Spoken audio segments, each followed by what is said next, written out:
And week two challenges are for like the exploiting the buffer overflow vulnerabilities. And to start with that, I prepared the 10 challenges. First 4 or 5 challenges are relatively easier than the rest of the things. So they please start with the easier challenges first. And today I will go over the tutorials for the first 4 challenges, and then you can and then you will have tutorials for the some other challenges in the on next week Tuesday. And let's start with the buffer overflow level 0. And from the lecture, we have learned about the program stack. It is not being used not only for passing arguments and then receiving arguments or storing the local variables, but also it is being used for storing some of the control data, such as save the EBP or return address. And the buffer overflow is a vulnerability that we have a buffer smaller than the possible input size. And then that input may overflow the buffer and affect on the other local variables or overwriting return address and so on. Yeah. And then our purpose in these challenges are try to run a get a shell function. Sometimes it contains to run the get a shell function in the flow of the program. Otherwise, it does not have the flow, but we can overwrite the return address to run the get or shell function intentionally when the function returns from the another function. And let's start with the BOF level 0. And what it says is so it has 2 local variables, and the program asks us to change those values to a specific value. So it was 41, 41, 41, 41, 42, 42, 42, 42, but we need to change the values to the different values. And the last printf is somewhat fake message. So if we type yes, then it accesses with the analyze the program. Then as it says, let's analyze the program first. And then the reason why we go over week 1 for the preliminary reverse engineering is that without having the source code, we can analyze the program to understand what it does. And let's do that. So let's start with attaching GDB to the binary and disassemble the main function. And the main function is quite simple. It's just called the receive input, and that's it. So our main interest is on this receive input functions. So I will copy all of this and then make it as a disassembly file. And let's try to decompile the code. And to decompile the code, we can skip the function prologue. So that in the lecture today, we learned about these 4 steps are the changing the stack frame and then reserve the stack space. And at the first printf call, what we can do is we can identify what was the first argument is from EAX. So the address, so this address goes to the first argument. So printf, this address. Second argument is coming from ECX, and the ECX is coming from EBP minus 8, and EBP minus 8 stores this local variable 41414141. So we can create a local variable at EBP minus 8 as, and the same thing goes to the EBP minus C. Minus C here is the hexadecimal. 0x is a 12 in decimal, so we can write it as ABP minus 12, and it will store 42424242. And then the printf call is for EBP minus 8, EBP minus 12. That's it. And to see what kind of sorry about that. I need to turn off. Yeah, that's it. It's done. Yeah. And to see that what kind of message is printed by this printf statement, we can create another terminal, and then open a GDB instance. And what it says is like it will print out the two values, the first string like that we see, something like this. Yeah.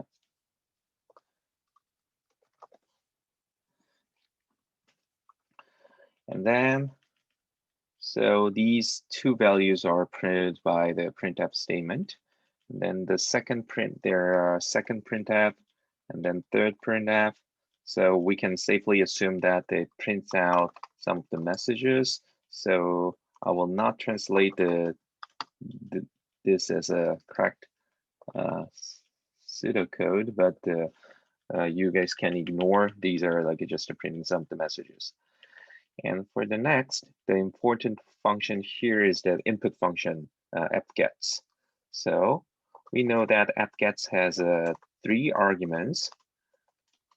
And then the first argument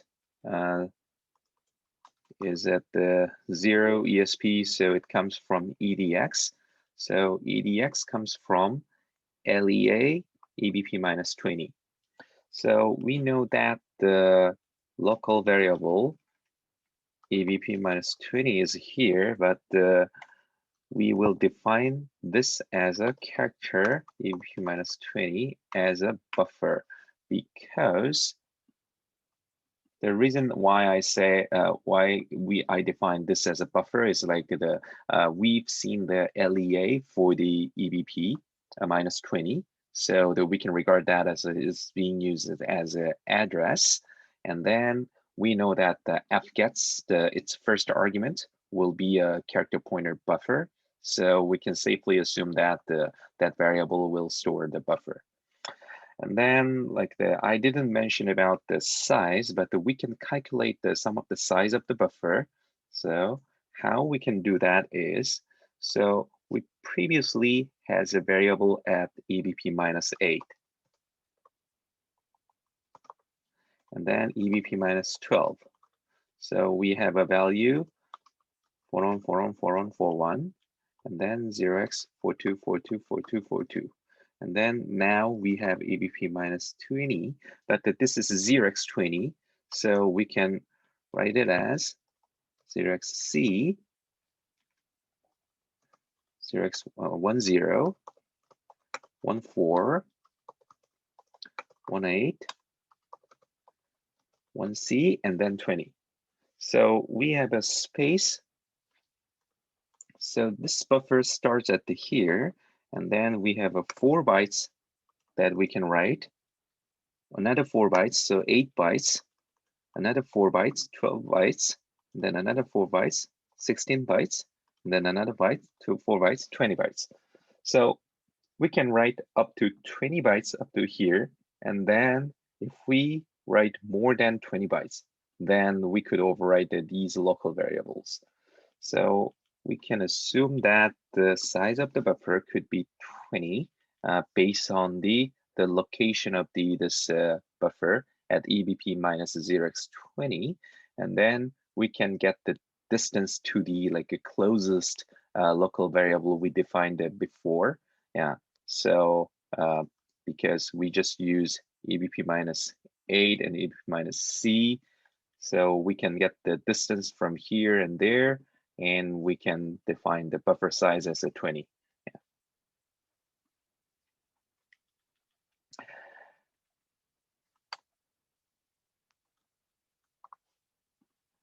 And the second argument of the fgets is that here for applies to ESP, and then that's the size of the maximum size of the input, and that is 0x80,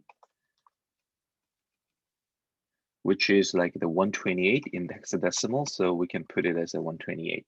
So it's definitely a buffer overflow case. We can put more bytes than the size of the buffer. And the third argument of the fgets call.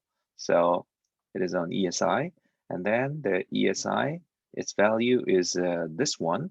And if you are curious about what's in there, you can go to the GDB and just print this address. No, maybe XX this address. Then it says it is a glibc in the library C library. It's a variable standard in. So you can write it as a standard in here. Yeah. And we've identified the buffer overflow vulnerability. And then there is another printf statement. So we can write it as printf sum of the string. And then we can easily identify like the second and third arguments. And then edx esi comes from the ebp minus 8 and ebp minus c. So it'll be something like this. So it will print out the local variable again. And then we have if statements. So now I believe that you guys are familiar with this kind of structure. So it is a comparison if, and the comparison value is EBP minus 8 and the value 48, 47, 46, 45. And the condition is JNE, so we can negate the condition to include the rest of the assembly line. And then it ends at the receive input plus 210. So we can cut it at here. And we have another if condition here. And then now the comparison target is this value with the EBP minus C. And then condition is JNE, jump not equal. So we negate the condition to include these things.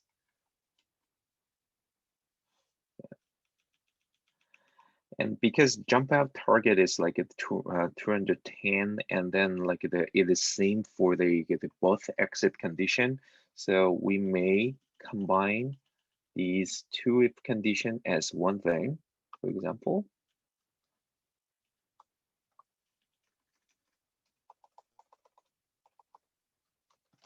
Something like this. And then else condition would be this, and that will be end and then 227. So we can put it like this. So there's a one printf statement in the else condition, and then in here we have a one printf here and another function called gather shell here. So to copy all the code to understand then what's going on in the program, so I will just copy all the thing and paste it, and I will remove all the unnecessary assembly lines.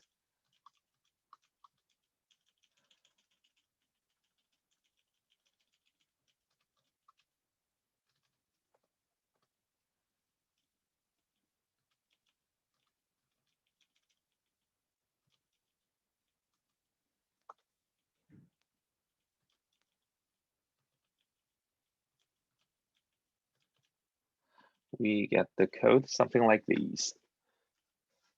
So we have two local variables, and then one printf, another printfs, and then we have a buffer overflow here, and these local variables, its value should be different values. And then so what we can type is like the ASCII buffer string, but these variables are regard them as an integer. And let me show you how you can translate those integer values to the some of the string value easily using Python.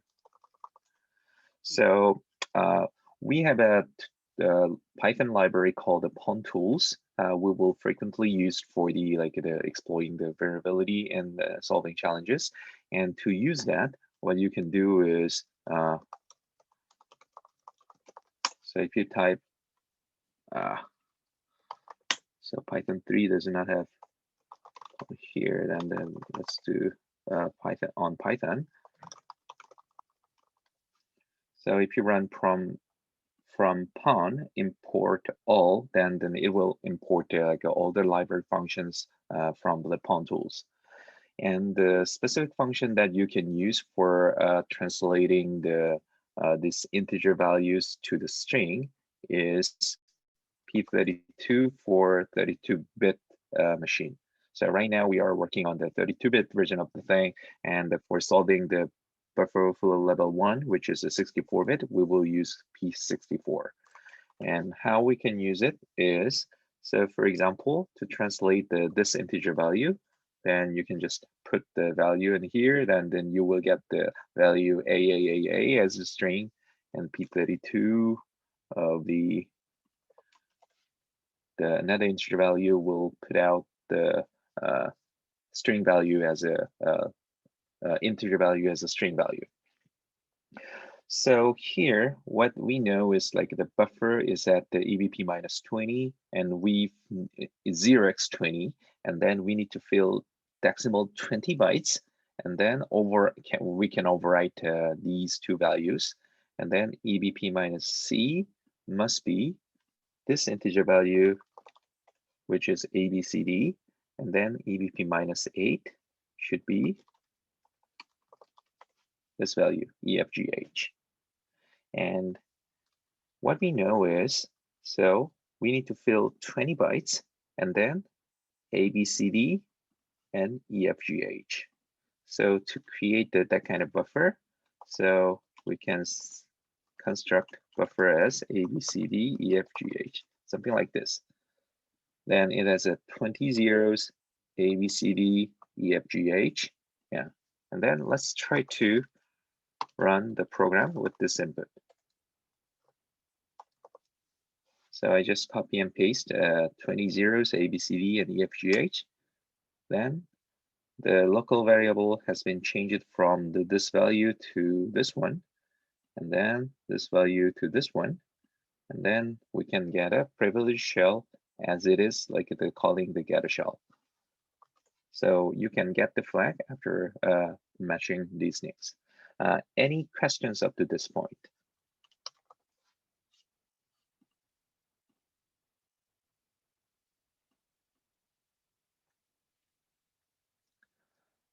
I believe like it's just all, yeah. So any question? Yeah. You said this week we're working, how do you know, I guess, how many bits we're working with? You said this was like a 32-bit machine compared yes. to. So when you take a look at the binary, you can take a look at the register name. For example, it starts with the E mostly.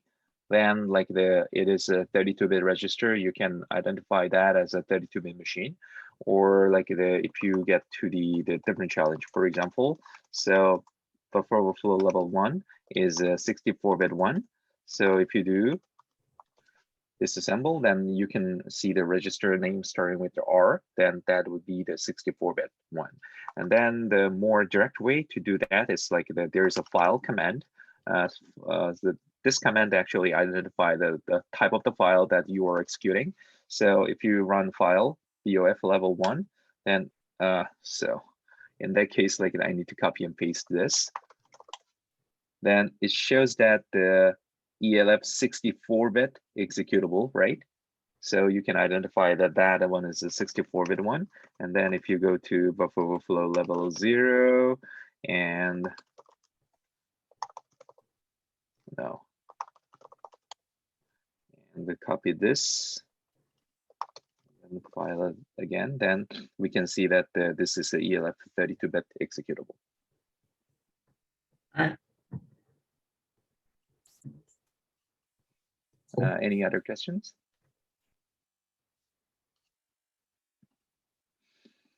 All right, there's no more question, then let me move to the 64-bit version of this one. And then we just identified like how we can calculate the distance. And then this is very important to solve the challenges, other challenges, because without having the exact distance from the buffer to the local variable or the return address, we could not solve the challenge. So that's the important part. Then let's quit. And let's move to the buffer overflow level 1. And then this is a 64-bit challenge. And main function is the same. Actually, the code structure is the same for the buffer overflow level 0 and level 1. So I will skip some of the disassembly, the compiling part, and directly go into the identifying of the buffer and how we can compose the input. Yeah. So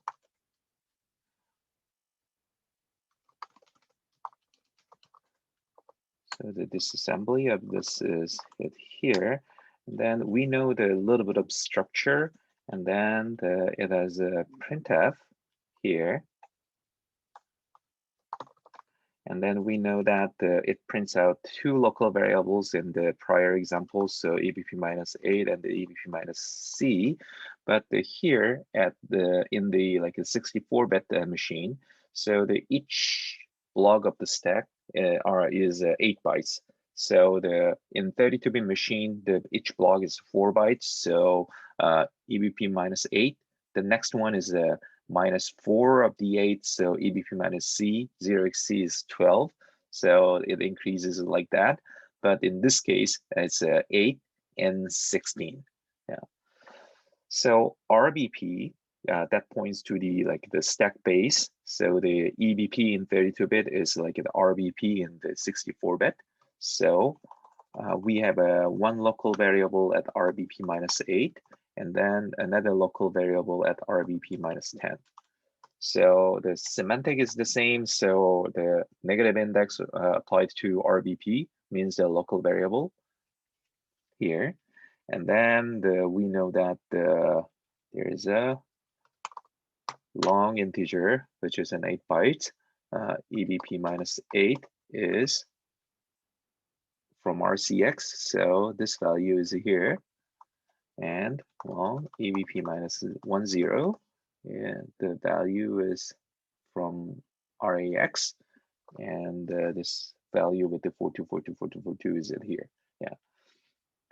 And then let me ignore several printfs here. And then directly goes to the fgets. And you will see that here that so the another important thing is like now we are passing the arguments using the RDI, RSI, RCX, these kind of the registers. And then now we see that the fgets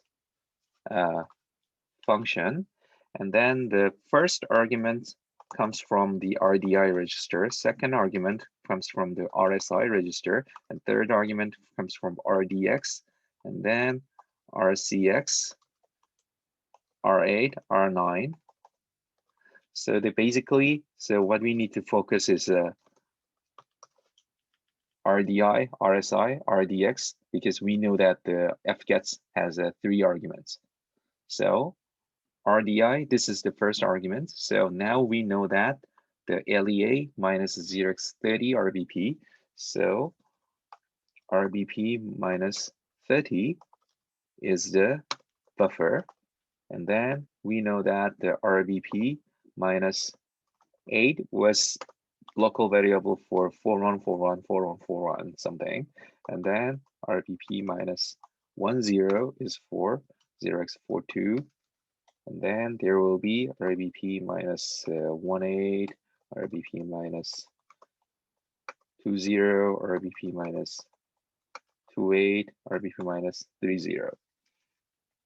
So we have 8 bytes here, 16 bytes, another 8 bytes, another 8 bytes, 32. So we have a buffer size of the 32. So we can define a buffer, character buffer 32 here, and then replace RDI, the first argument, as a buffer. And then the RSI should be the size. And then, so right now it just moved 0x80 to ESI, but the ESI is just to refer to the 32-bit part of the RSI. So in that case, we can assume that just putting the 0x80 to the lower 32-bit of the ESI, RSI. So the RSI value is 0x80. So the size is the 128 in decimal. And the RDX, so it gets this value. And then if you're curious about what this value is, then you can go to sorry about this, GDB, and then this is standard in. So because we are working on the same source code of the buffer overflow level 0, so we can easily translate that. And then these two are comparison instructions. And we know there's some of the structure because we previously analyzed that. So it will be, so the RCX comes from, so we need to refer to the this one. So the RCX refers to the EBP minus 8, and then RAX is coming from the, no. So it moves to the RCX and then compared to the EBP minus 8, and then it moves to the value to RAX and then compares to the EBP minus 10, RBP minus 10, sorry about that. So RBP minus 8 should be equal to this value, and RBP minus 10 should be equal to this value.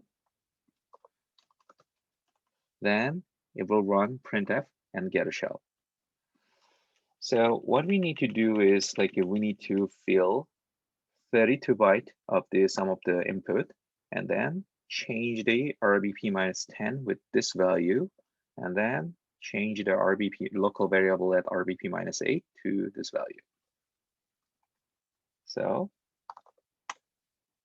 to get the what kind of the text string we should put, we will use Python, and from pon import all, then we can use P64. So if I just copy and paste the integer value, we can see the ASCII string A, B, C, D, E, F, G, H, and then the second one, this small A, B, C, D, E, F, G, H.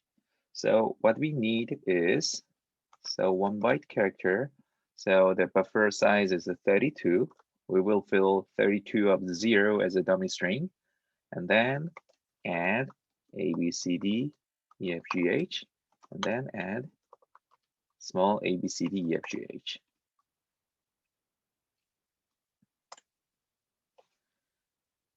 Then copy this string and let's try to give it to the script.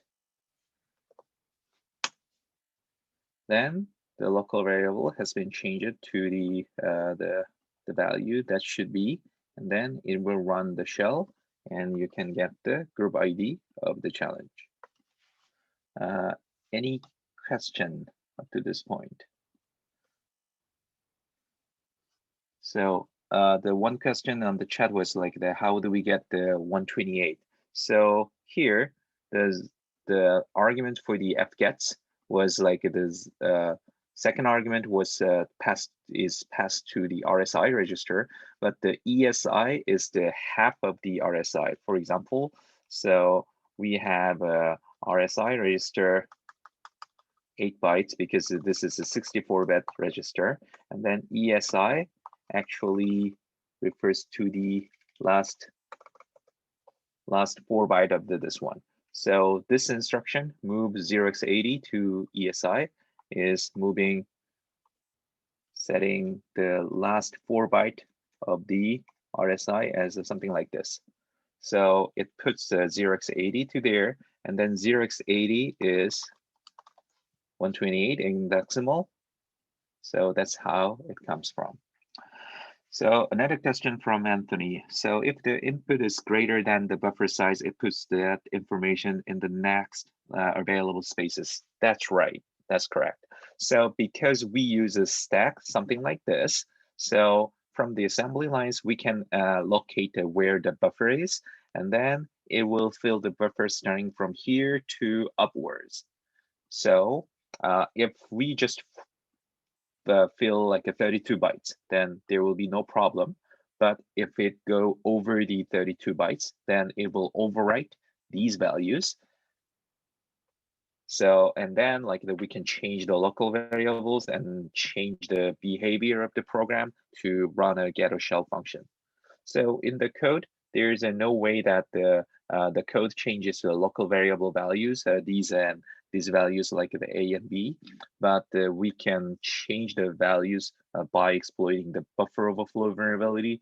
So overflowing values, something like A, B, C, D, E, F, G, H, strings like these, yeah, can overwrite the local variable and change them and change the control flow.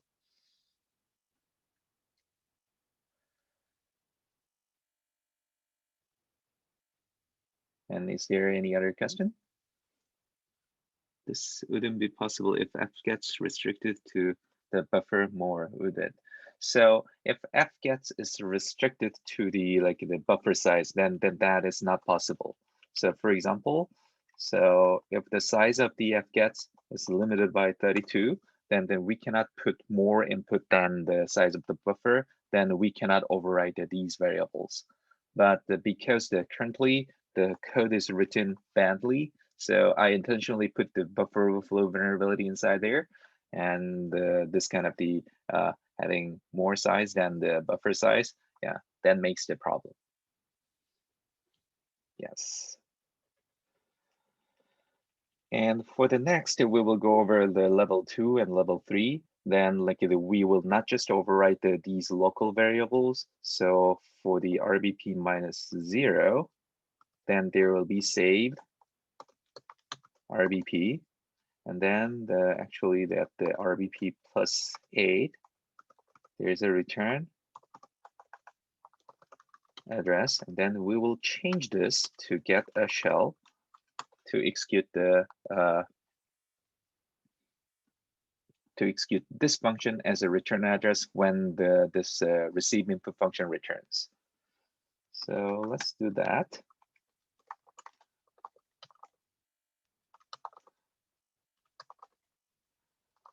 So let's go to the buffer overflow level 2 directory, and then let's get the disassembly first. So the structure is the same. It has a receive input function, and I will disassemble. I will decompile this. And then the program structure is quite simple, so you can ignore several parts of the printf statement to speed up your decompilation process. So let's do that. So now we know that this is a function of prologue, and then this is a printf, and then maybe some of the important things are like this kind of the local variables. So for example, at the EBP minus 8, we have a value like this. At the EBP minus C, we have this value. And then this is a printf. Maybe we can ignore that. So I will just delete these assembly lines. And then now we are at here. So calling fgets. So the important thing is that where the buffer is. So the first argument is like the ESP, the 0. So the same LEA minus 0x20 EBP. So EBP minus 20 is the buffer. And then the second argument is a 0x80. So 128 is the size. And then the third argument might be from the ESI, but this might be the STD in. Yeah. And then we can assume that and size 20 because it has the same structure, EBP minus 8, EBP minus C, EBP minus 10, EBP minus 14, 18, and then 1C and 20, and then we have a free space like these 20 bytes, and then here we have 42424242, and then here we have 41414141. And then we have some more values, EBP minus 4 and EBP at 0 and EBP plus 4. And then if we take a look at the function prologue, we have this push ESI before the subtracting the stack. So what we have at the EBP minus 4 is actually we have because EBP is at the EBP 0 is it here, and then push ESI, so the saved ESI will be here. And then the first instruction is a push EBP, so we have a saved EBP is it here, and then return address is at the EBP plus 4. So the some of the low that you can use is like the return address will be always at the EBP plus 4. And then the saved EBP will always be the address of the EBP, because the function prologue structure is the same across the almost all of the function. And then the saved EBP will be the first item that the stack will store. So the saved EBP will be at the bottom of the stack. And then right before the saved EBP, we will have the return address. That's why EBP 0 will have the saved EBP, and EBP plus 4 will have the return address. And then an interesting thing here is that, so we will have some more instructions here, and we can easily change this assembly lines if you do the decompilation. But what it will do is, so it will say we need to match the variable values as a EBP minus 8 as, what is that? This one, and then EBP minus C as this one.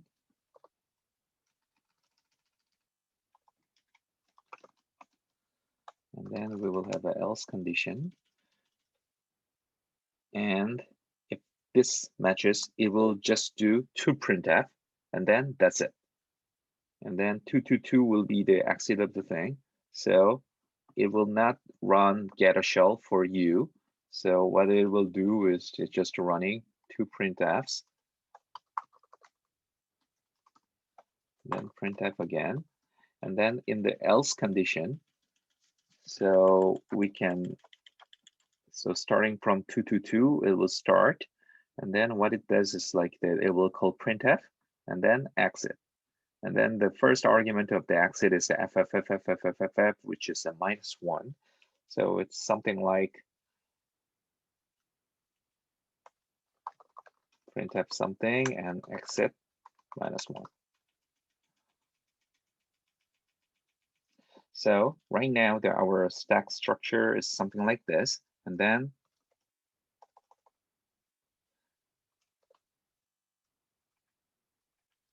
let's try to solve this challenge. And now we know that we need to match some of the local variable values here. And then let's try to do that first. So let's run Python, and then from pawn, import all. And then we know that we need to fill 20 bytes. And then this is a 32-bit. So we will fill this first. And then this layer, then the input we need to put to drive the program to like this condition is something like this. So let's copy this first, and then try to run this program, and then paste it. But although we match the local variable values as these two, what it says is like it will not execute getter shell for us, and then it says run it yourself. So we need to run the getter shell function by ourselves. And one of the easiest way to do that is like we can overwrite the return address, because we have enough size to overflow from here to there. So 20 in hexadecimal is a 32. So if we overwrite 32 bytes, we can overwrite up to this point and 36 byte. And then from 36 to 40 bytes, if we put the address of the getter shell here, then we can run, we can change the return address and run the getter shell. And before doing that, let's test it. For example,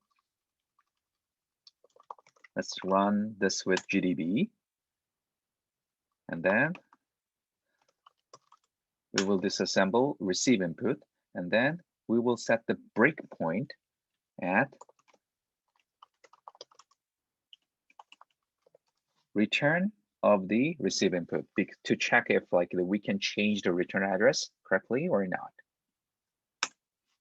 And then what I will do is just run the program, and then I will put this string. No, maybe I need to copy and paste the string that I built. The string, and then so up to this byte, these bytes, so it will overwrite up to this one, and then to overwrite the save the ESI. So this will overwrite, maybe better to have, this will overwrite the save the ESI, and then this will overwrite the save the EBP. So note that I put the 4 bytes to fully overwrite these 4 values, and then also for these 4 values, and then return address. And then just put the capital AAAA, which is a 0x41414141, yeah, as a return address. And then I will type enter. Then it breaks at the return instruction at the end of the receive input, and then return target address. The debugger shows that it will return to 41414141. Yeah. So these last 4 characters successfully change the return address to the weird value 41414141. So if we move forward, it will say it's an invalid address because we have nothing on the 41414141. And now we know that the exact location. So after having this,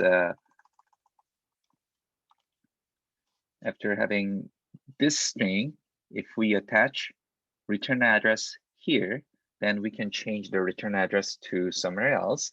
And let's try to change that to the getter shell function.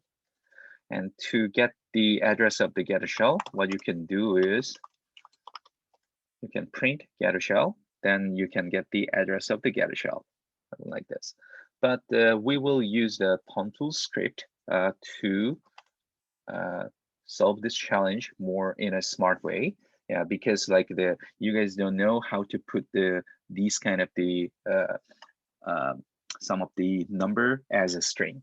And then we will use the Pontool to change that. We will directly use the P32 for this, but we will use some more functions to interact with the binary program. So I will just copy this line and then write a Python script. Let's write a p.py. And I will start with the Python hashbang, and then from pon, I will include all, and then so I will run the program DOF level 2.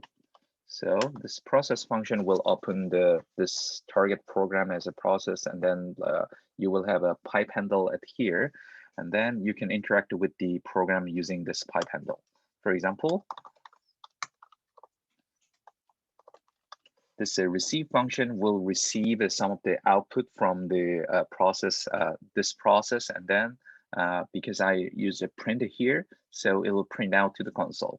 So let's try to run this script first to see like how it works.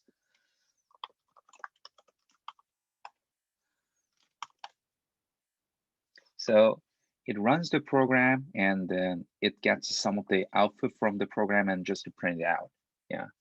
And then what I can do for here is that I need to send some of the input. But what I know is, So I need to put a string of, so from here to here are 32 bytes, because from the index we can easily calculate. So and then save the EBP will be here. And then what we want to do is,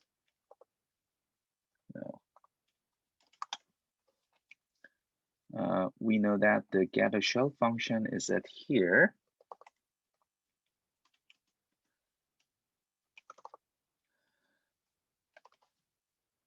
We want to put the address of the getter shell at the position that we can overwrite the return address. So we have an exploit string like this, and then to send this string to the program, we can send p.send, or if we want to attach a new line at the end, we can send it as a send line. So we can send the string to the string input to the program using this one. And then after that, we want to interact with the program. If that gets the privilege escalation, then we want to see that. So after that, what we can do is the p.interactive, then it will give an interactive shell. So I just showed the very brief use case of the this kind of pawn tools, but you guys can refer to the pawn tools documentation. So I will put that link on the course website. So for having the more usage of the pawn tools, you will learn those kind of thing during the tutorial coming from the in coming weeks. But to learn more about that, you can refer to the pawn tools documentation. And then after writing this kind of script, I will just run the script again. And then it says I got EOF while sending in interactive. And then here there are some of the errors, and then let's try to debug the error. And to do that, if you set it as a ulimit-c unlimited, then it will generate a core file for you, which can use that for debugging. So run it. No, why doesn't it generate the core?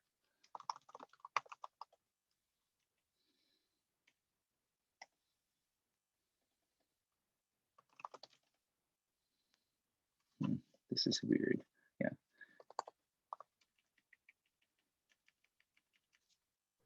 I think it's because you forgot like 4 bits in the string, right? Pardon? Oh, right. The problem is that I didn't put the correct value for these ones, right? So I think you only put one of them. Yeah, right. So the problem is, thank you for pointing that. Yeah.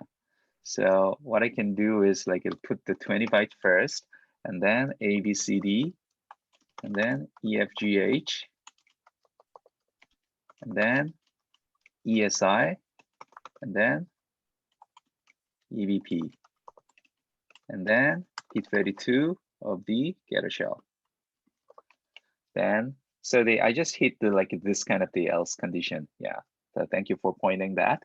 And then we need to put the correct argument, correct the values for the local variable, and then fill ESI and EVP. Then we can overwrite the return address. Then let's run it.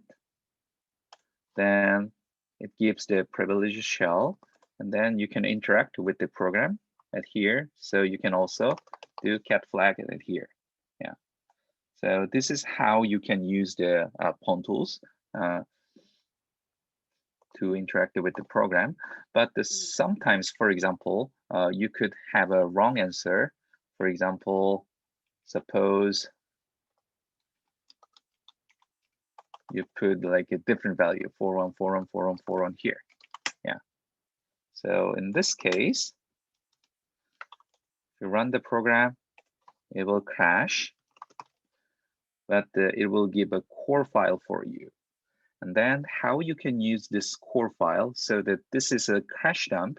So because like we put the wrong address to the the program, and then the program jumps to the 41414141 as a function address, and that's why it gives us like a segmentation fault.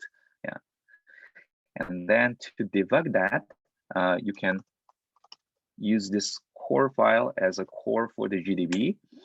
Then it will show the reason of like why it stopped. So it tries to set the EIP to this address and it crashed it. And you can also examine other values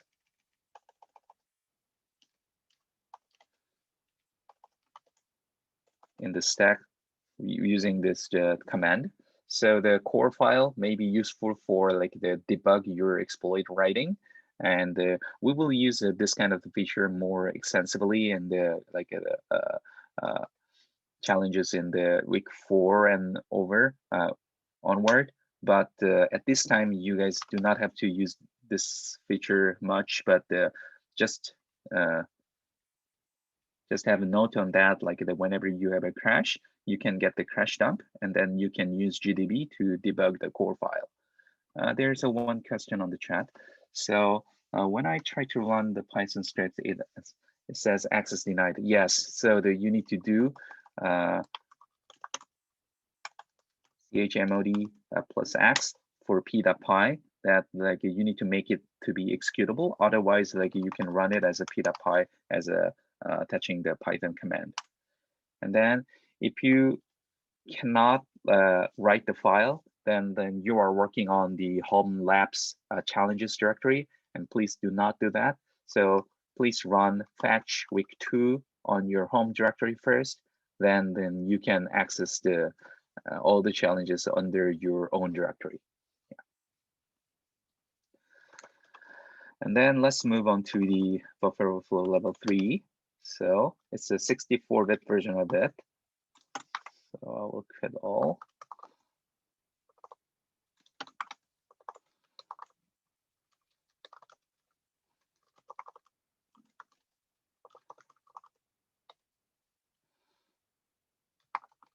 So the structure will be the similar. What it just differences, only difference is like the width of the register are different from 32 to 64, and then some of the local variables are requiring we need to put like the 8 bytes for that. So disassembling the main, we'll see the same thing, like just calling the receive input, and then disassemble of the receive input is something like this. Then I will just copy and paste all the thing.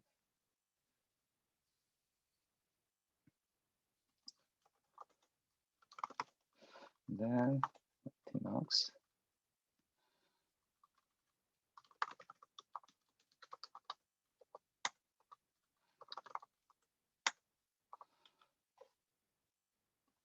And then let's do quick decompilation. So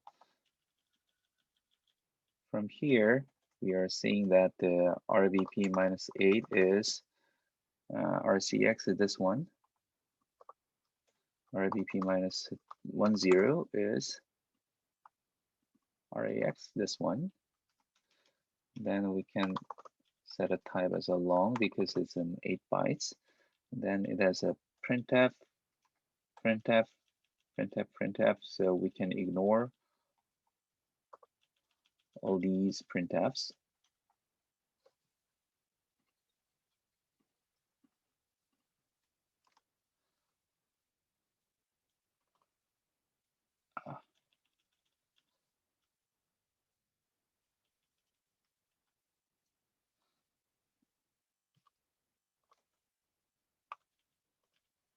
No.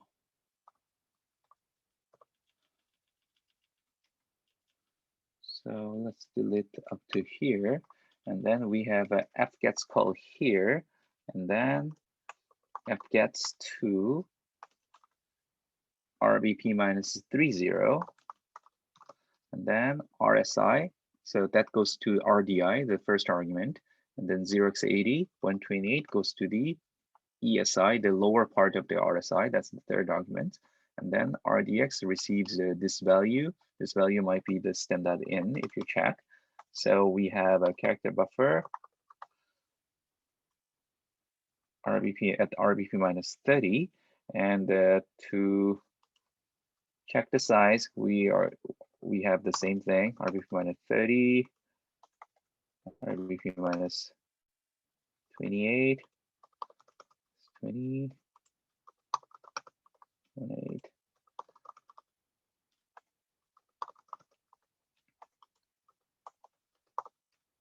Then let's say, and starting from the variables, we have a buffer at here, and then we have a for2 something here, for1 something at here, and then at the RBP, we will store the saved RBP here because push RBP will do that. Saved RBP will be here, then return address will be at the RBP plus 8. So the same thing, you can always assume that at the RBP, there will be the saved RBP, and then RBP plus 8 will store the return address. Yeah.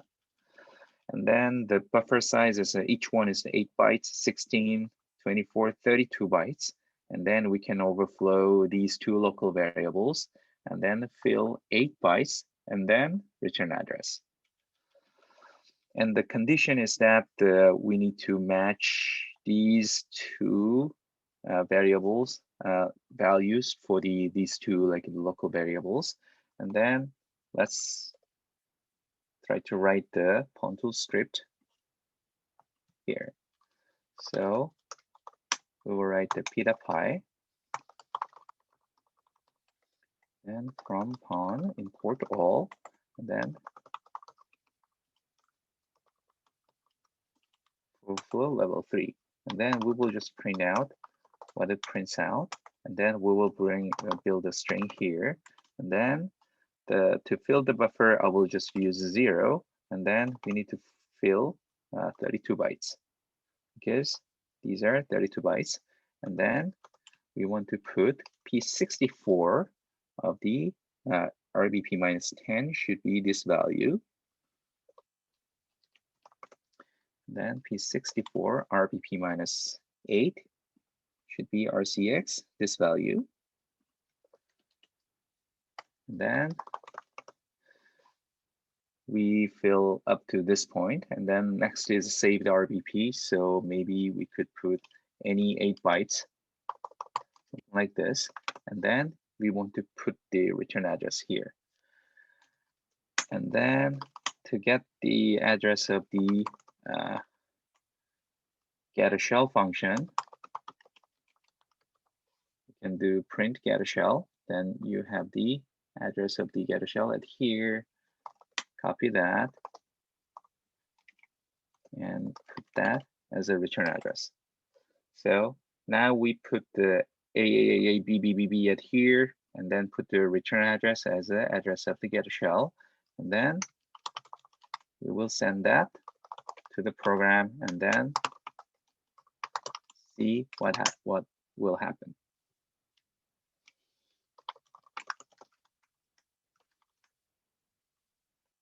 So it will spawn a privileged shell, and then you can get the group ID of the program.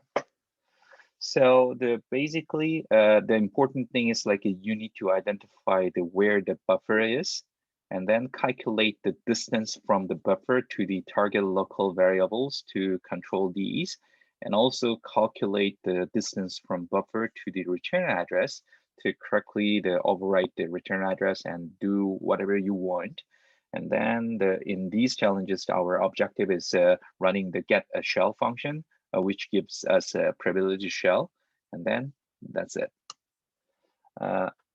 And like to do that, because the address requires like the writing some of the value that is not an ASCII value that you cannot type on the keyboard.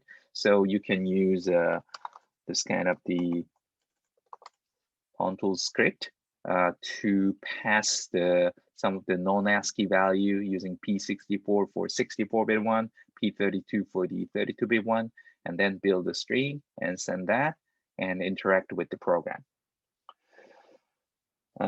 Any questions?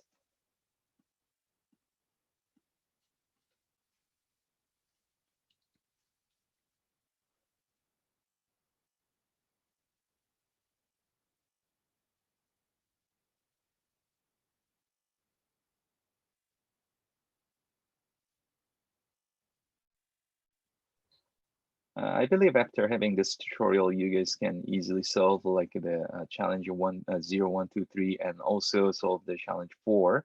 And then like the I will I have opened all the challenges at the Tuesday on Tuesday, so the you can play with the challenges from level 5 to 9. But someone who don't know about what's going on internally, then like you guys can wait until like the I give a lecture and tutorial for the how you can control the return address using by just modifying the saved RBP and or some other tricks. Sweet. Sounds good. Yes, and Thank you. this tutorial video will also be uploaded on YouTube and then linked on the course website, so you can revisit this video and practice again for the challenges. Great. All right. Thanks. Thanks. All right. Have a good day. See you. Yeah. Thank you so much.